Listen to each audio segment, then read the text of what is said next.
السلام علیکم ویورز، امید کرتی ہوں سب خیریت سے ہوں گے اور سب کے لیے قرآن پاک کا ترجمہ عملی زندگی میں مددگار ثابت ہو رہا ہوگا۔ اللہ پاک سے دعا ہے کہ اللہ پاک ہمیں قرآن پاک کو صحیح معنوں میں سمجھنے کی اور اس پر عمل کرنے کی توفیق عطا فرمائے۔ ویورز، ہماری سورہ آل عمران چل رہی ہے اور تیسرے پارہ کا الحمدللہ ہم نے 13واں رکوع شروع کیا ہے، جس کا آدھا حصہ ہم نے پڑھ لیا تھا، جس حصہ میں اللہ پاک نے مریم علیہ السلام کی طرف فرشتے بھیجے اور فرشتوں نے کہا کہ اے مریم، آپ کو اللہ پاک نے پاکیزہ کر دیا اور چن لیا ہے اور آپ کو تمام جہان کی عورتوں میں سے پسند فرمایا اور مقرب فرمایا، یعنی آپ کی تمام عبادتیں قبول ہوئیں اور آپ اسی طرح عبادت کرتی رہیں اللہ کی بارگاہ میں۔ پھر اللہ پاک نے خوشخبری دی ہے کہ آپ کے ہاں بیٹا ہوگا جس کا نام عیسیٰ ابن مریم ہوگا، یعنی جو تا قیامت اپنی ماں کے نام کے ساتھ منسوب رہے گا۔ اللہ پاک نے نام بھی رکھ کے بھیجا عیسیٰ ابن مریم، اور جن کا لقب مسیح ہوگا۔ پھر مریم علیہ السلام حیران رہ گئیں کہ یہ کیسے ہو سکتا ہے کہ جب مجھے کسی نے چھوا ہی نہیں تو میرے ہاں کیسے بچہ ہو سکتا ہے؟ تو اللہ پاک نے فرمایا کہ اللہ کے ہاں کسی کام کو بھی کرنا کوئی مشکل نہیں ہے۔ اللہ پاک تو بس کہتا ہے کن، تو وہ فوراً فیکون ہو جاتا ہے، یعنی فوراً ہو جاتا ہے۔ تو آج دیکھتے ہیں اللہ پاک آگے کیا ارشاد فرماتا ہے۔ اعوذ باللہ من الشیطان الرجیم، بسم اللہ الرحمن الرحیم۔ وَيُعَلِّمُهُمُ الْكِتَابَ، اور اللہ تعالیٰ سکھائے گا اسے کتاب، والحکمت، اور حکمت، والتورات، اور تورات، اور والانجیل، اور انجیل، ورسولاً، اور رسول بنا کر الی بنی اسرائیل، بنی اسرائیل کی طرف، انا، بے شک میں، قد جئتکم بآیاتہ، میں آ گیا ہوں تمہارے پاس ایک معجزہ لے کر، میں ربکم، تمہارے رب کی طرف سے، انی، بے شک میں، اخلق، بنا دیتا ہوں، لکم، تمہارے لیے، من الطین، کیچڑ سے، کہیئتی، کسی کی بھی صورت، الطیری، کسی پرندے کی صورت، فانفخ، پھر پھونکتا ہوں، فیہ، اس میں، فیکون، تو وہ فوراً ہو جاتی ہے، طیراً، پرندہ، باذن اللہ،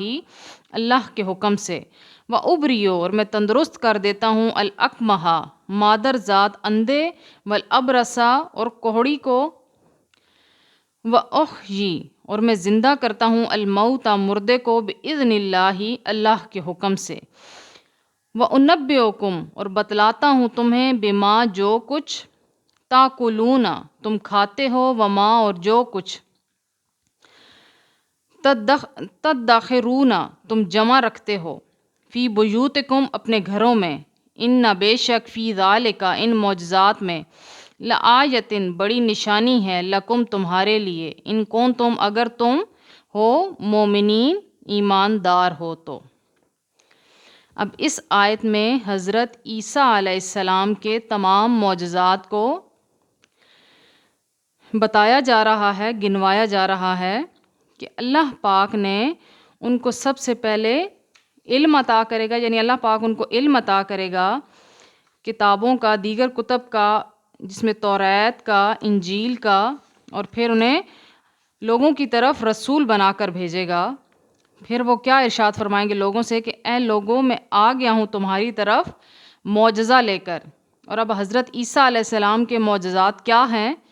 کہ آپ کیچڑ کا یا مٹی کا کوئی بھی پرندہ بناتے اور اس میں پھونک مارتے تو وہ اللہ کے حکم سے اصل حالت میں آ جاتا اور پرندہ بن جاتا۔ اور اللہ پاک نے یہ بات غور طلب رہے کہ اللہ پاک نے جدھر جدھر بھی آپ کے معجزات بیان کیے، ساتھ کیا لکھا؟ بِإِذْنِ اللہ، اللہ کے حکم سے، یعنی وہ ذاتی طور پر اس طرح نہیں کر سکتے جب تک اللہ کا حکم نہ ہو۔ اس سے واضح اشارہ ہے کہ نعوذ باللہ وہ اللہ کے برابر نہیں بلکہ اللہ کے برگزیدہ بندوں میں سے ہیں، جو کام بھی وہ کرتے ہیں اللہ کے حکم سے کرتے ہیں۔ پھر آپ کے تمام معجزات گنوائے گئے کہ آپ کس طرح سے کیچڑ کا پرندہ بنا کر اڑاتے اور اس میں پھونک مارتے اور وہ اصل پرندہ بن کے اڑنے لگتا، اور آپ مادر ذات اندھے پر اپنا ہاتھ پھیرتے تو وہ ٹھیک ہو جاتا۔ کوہڑی کی آپ بیماری ٹھیک کر سکتے تھے، آپ مردوں کو زندہ کر سکتے تھے۔ یہ 4 اس طرح کے معجزے تھے جو کہ ظاہری تھے، ظاہر میں دیکھ سکتے تھے لوگ، لیکن ایک معجزہ وہ بھی تھا کہ جو آپ بتلا سکتے تھے کہ اے فلاں انسان، تم گھر سے کیا چیز کھا کر آئے ہو اور کیا چیز تم نے ذخیرہ کر رکھی ہے۔ یہ بھی غیب کا علم اللہ پاک انہیں عطا کرتا تھا، اور وہ یہ جانتے تھے غیب کا علم کہ کسی انسان کے پاس کیا ہے، اس کے دل میں کیا ہے،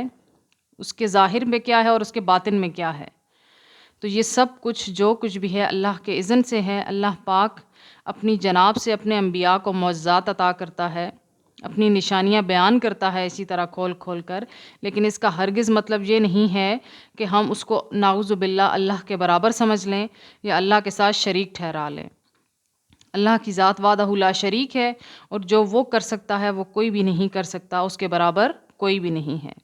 اللہ پاک ہمیں قرآن پاک کو صحیح معنوں میں سمجھنے کی، اس پر عمل کرنے کی توفیق عطا فرمائے۔ وآخر دعوانا الحمد للہ رب العالمین۔